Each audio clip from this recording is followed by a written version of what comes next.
All right, we're starting page 3, where we have learning target 6.2. I can relate percent composition, molar mass, and empirical formulas to infer a chemical formula. The first question asked us to do a percent composition of gold in gold iodide.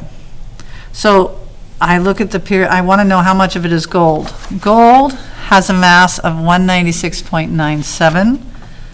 So 196.97.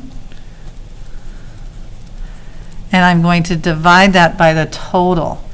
Well, iodide is 126.9. So I have 3 times 126.9. When I do 3 times 126.9 and I add it to 196.7, let's see what I get. Clear.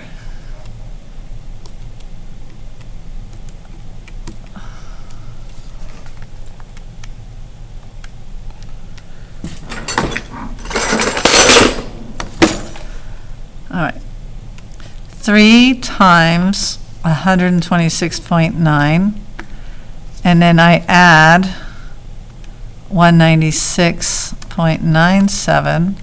I get 577.67 is the total molar mass for gold iodide. I times that by 100%. So I take 196.97 and I divide it by 577.67, times it by 100%, and I get 34.097. What we usually do is to the nearest. A problem like this, they probably should have told you a percent, but we'll go by the nearest tenth of. So if I have 34.097, I will round that to 34.10% gold. Now it says calculate the percent composition of all the elements in sucrose. All right, so I have carbon, hydrogen, and oxygen. Now one thing I noticed is I just calculated the molar mass on page 1. So I am going to use these values. 144.12 is how much carbon I have, because I have 12 times 12. My hydrogen was 22.24. Sorry, 22. And my oxygen was 176. And my total was 342.34. So since I did the math already on page 1, I'm not going to do the math again.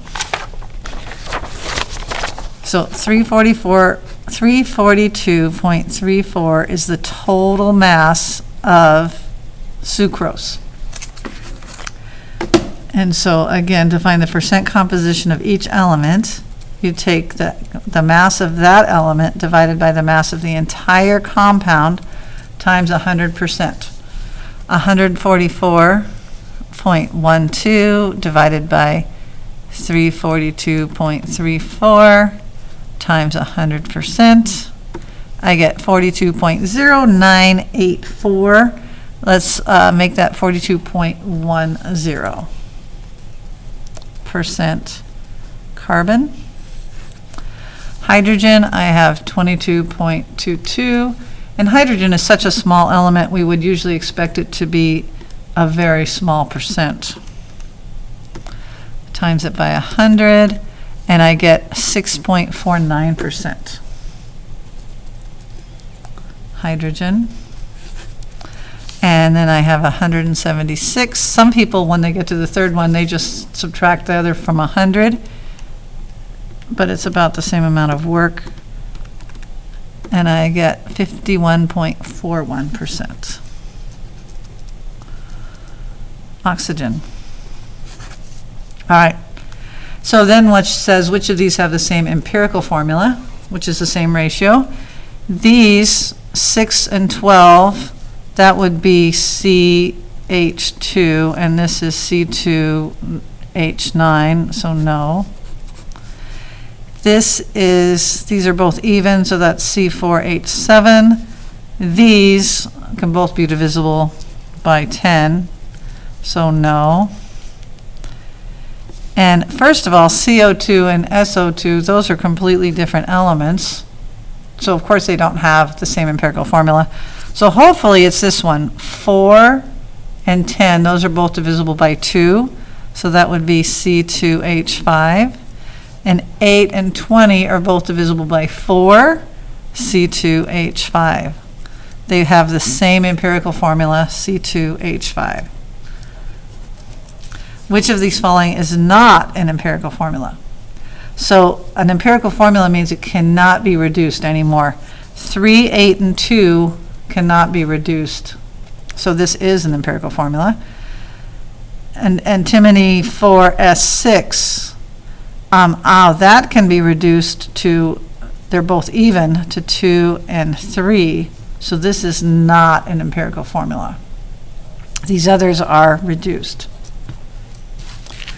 All right, it says a certain compound has an empirical formula CH2O. Its molar mass is 180.1. What is the molecular formula? So the first step is we have to figure out the molar mass of CH2O. Well, C is 12.01. 2 hydrogens would be 2.02, and 1 oxygen is 16. So when I add those up, I get 30.03.